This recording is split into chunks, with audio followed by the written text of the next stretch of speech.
Bonjour à tous et bienvenue à Catch Club. On se retrouve pour les résultats de SmackDown du 21 février 2020. Allez, c'est parti. Le show doit démarrer avec un gros match 4 contre 4. D'un côté, on aura les Usos et le New Day, et de l'autre côté, on aura The Miz, Morrison, Robert Roode et Dolph Ziggler. Du coup, on a justement le droit à l'entrée des Usos pour lancer la soirée. Et les Usos nous présentent leurs partenaires, Big E et Kofi Kingston. Donc le New Day fait son entrée, il monte sur le ring, et les Usos commencent un petit peu à s'amuser avec le New Day. Ils demandent à Big E et Kofi Kingston de garder les ceintures au chaud pour eux. Donc Big E et Kofi Kingston répondent, et Big E mentionne que les Usos sont 6 fois champions du monde par équipe, c'est énormissime, mais c'est une fois de moins que le New Day. Donc logiquement, ça veut dire que le New Day est meilleur que les Usos. Et là, Big E devient sérieux. Mais le New Day et les Usos ont été interrompus par The Miz et John Morrison, qui ont annoncé qu'ils vont remporter les titres par équipe lors de WWE Super Showdown. Puis on a également eu le droit à l'entrée de Robert Roode et Dolph Ziggler, et ça nous a donc mené au premier match de la soirée, un 4 contre 4, avec le New Day et les Usos, contre Robert Roode, Dolph Ziggler, The Miz et John Morrison. Et première précision par rapport à ce match, il faut savoir qu'à un moment on a eu une sorte de flash, avec un petit bug audio et une sorte d'image qui est apparue à l'écran, on voyait une espèce d'enveloppe. Il faut savoir qu'on a eu ce genre de flash plusieurs fois durant la soirée hier soir lors de SmackDown, mais c'était également arrivé la semaine dernière, sauf que la semaine dernière c'était juste des petits bugs son et l'écran qui devenait noir pendant une seconde. À la base je ne l'ai pas mentionné la semaine dernière parce que je pensais que ça avait peut-être un rapport avec Bray Wyatt et le fait qu'ils sont intervenus en mode NWO la semaine dernière. Mais vu que les flashs ont à nouveau eu lieu cette semaine, ça n'a clairement aucun rapport avec Bray Wyatt et ça annonce apparemment le retour ou les débuts d'un catcheur. En tout cas, c'est clairement pour nous hyper, ce sont des petits signes en fait, des petits indices de la part de la WWE et qui annoncent sûrement un retour ou un début. Actuellement, il n'y a aucune rumeur par rapport à ces flashs, on ne sait pas à quoi ils sont liés. J'ai vu certains fans mentionner des catcheurs comme John Cena ou The Undertaker, mais on sait déjà que John Cena sera présent à SmackDown la semaine prochaine, donc je ne vois pas trop le rapport avec les flashs. Et concernant The Undertaker, s'il revient, ce sera sûrement plutôt du côté de Raw pour affronter AJ Styles. Donc honnêtement, ça ne peut pas avoir de lien avec Taker ou John Cena. Moi actuellement, l'hypothèse que j'ai en tête, c'est que ça pourrait avoir un rapport avec Killer Kross. Killer Kross qui est un catcheur qui avait explosé l'année dernière du côté de Impact Wrestling, mais il a été libéré de son contrat en décembre et depuis on a notamment pu le voir à la MLW. Mais Killer Kross vient de signer un contrat avec la WWE, donc qui sait, peut-être que ces petits flashs annoncent l'arrivée de Killer Kross. Et n'hésitez pas à me dire dans les commentaires, selon vous, pour qui sont ces petits flashs qui ont eu lieu la semaine dernière et cette semaine lors de SmackDown. On repasse au match par équipe et pour info, hier soir on a eu le droit à une super kick party de la part des Usos. Donc c'est un petit peu marrant que la WWE utilise ce terme, car à la base super kick party c'est le terme des Young Bucks. Donc les Usos ont commencé à balancer des super kicks à tout le monde et ça leur a permis d'effectuer le tombé sur Robert Roode. Donc vainqueur, Jimmy et Jey Uso, Kofi Kingston et Big E. Ensuite on passe en coulisses et on retrouve Drew Gulak qui va parler à Daniel Bryan. Drew Gulak dit qu'il a analysé Daniel Bryan la semaine dernière et Daniel Bryan a quelques points faibles, il a quelques trous dans son jeu, donc Drew Gulak a préparé une présentation PowerPoint pour aider Daniel Bryan. Et Daniel Bryan avait l'air surpris du fait que Gulak veuille lui apprendre quelque chose.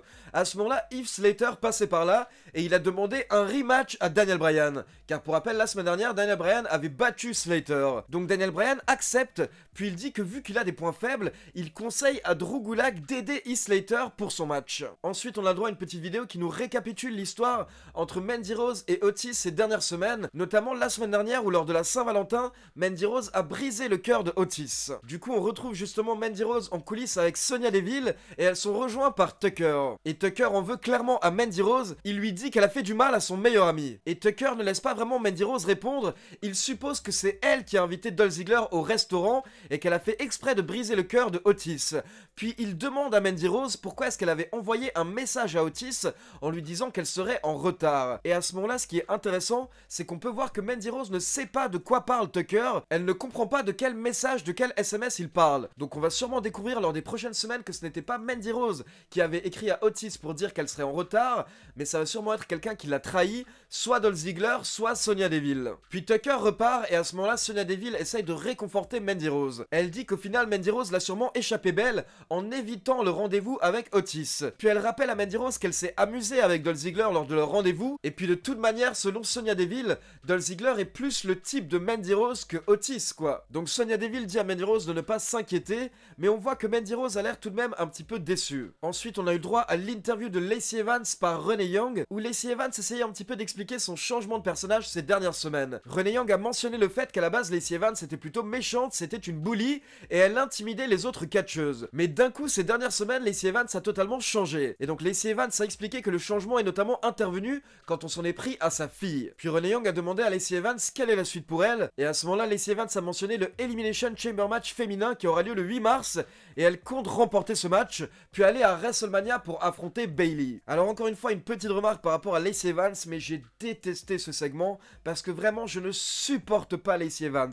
Son personnage en fait de femme du Sud, avec cette espèce d'accent, cette manière de parler, cet air un petit peu hautain, pour moi en fait c'est tout simplement détestable. Ça m'énerve quand je le vois à l'écran, ce qui fait que pour moi vraiment ça devrait être une heel. Et attention, je parle bien du personnage de Lacey Evans. Je ne doute pas que la vraie Lacey Evans c'est quelqu'un de génialissime et de superbe, mais le personnage qu'elle joue à l'écran pour moi est naturellement une heel. Je n'arrive pas du tout à la soutenir.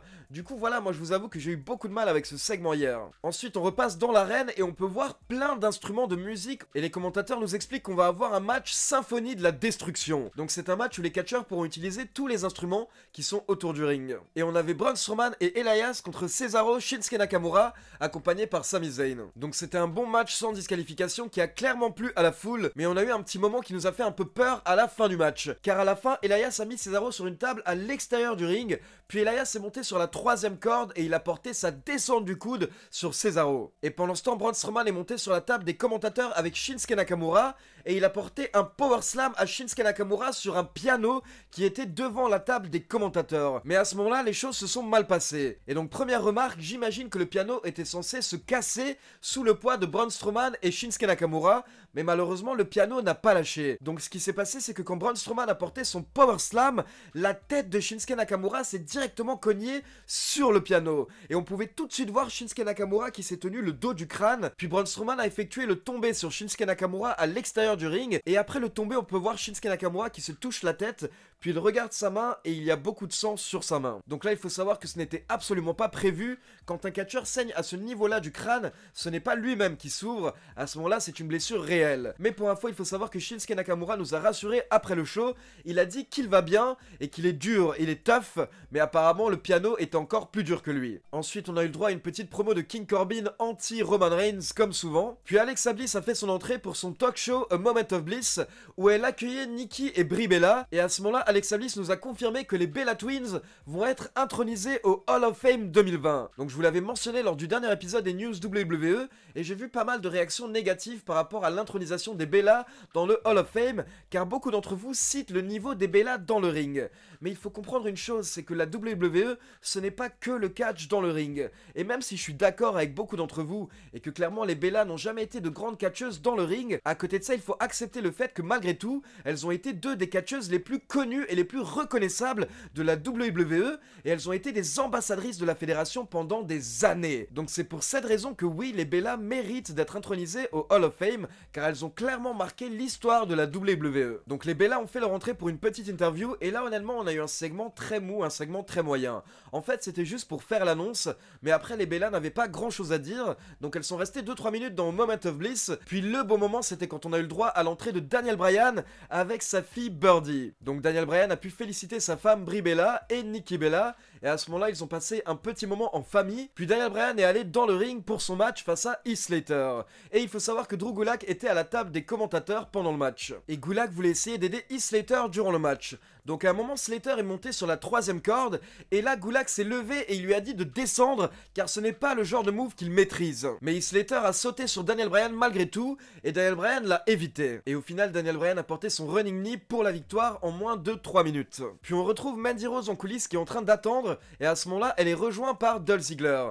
Mandy Rose explique qu'elle attend sa voiture pour pouvoir aller à son hôtel, et Dolph Ziggler lui dit qu'il a une voiture donc elle peut venir avec lui, et Mandy Rose accepte. Donc Dolph Ziggler et Mandy Rose quittent l'arène, et là d'un coup on peut voir que Otis était caché juste derrière, et il a vu ce qui s'est passé, Et le pauvre a l'air très énervé et déçu. Et pour info, il faut savoir que pendant ce segment, on a eu le droit encore une fois à ce fameux flash avec une petite image qui est apparue à l'écran. Ensuite, on a le droit à une vignette de Sheamus qui nous explique qu'il a exterminé les vermines Apollo Crews et Shorty G. Et maintenant, il veut s'attaquer à plus gros, il a de nouvelles cibles et il explique qu'il va démarrer lors de Elimination Chamber. Puis on retrouve Shorty G qui va parler à Apollo Crews en coulisses. Pour rappel, lors d'un des derniers SmackDown, Shorty G et Apollo Crews ont été battus lors d'un handicap match par Sheamus. Et derrière, Apollo Crews avait l'air un petit peu énervé contre Shorty G. Donc on retrouve les deux catcheurs en coulisses et Shorty G essaye un petit peu de motiver Apollo Crews, mais à ce moment-là, Crews se retourne vers lui et il dit qu'il n'a pas besoin de son pep talk, il n'a pas besoin de son speech de motivation. Et Crews dit à Shorty G, je gère mes affaires,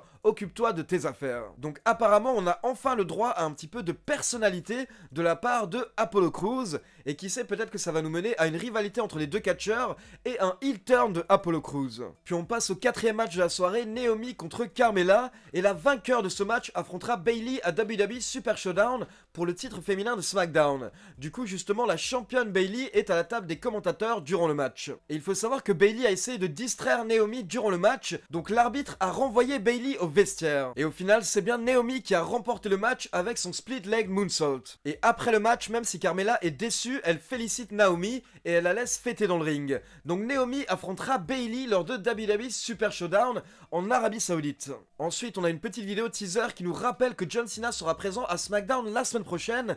Puis on a le droit à l'entrée de Goldberg. Goldberg nous dit que ça fait du bien d'être de retour et qu'il va prendre son temps ce soir. Puis il s'adresse à The Fiend et il lui dit peu importe qui tu es, peu importe où tu es, je suis prêt. Mais Goldberg est interrompu par la Firefly Funhouse. Et donc Bray Wyatt fait un petit speech où il présente ses marionnettes, mais d'un coup il dit qu'il y a quelqu'un d'autre qui souhaite absolument rencontrer Goldberg et qui ne l'a pas encore rencontré. Et à ce moment-là, les lumières se sont éteintes.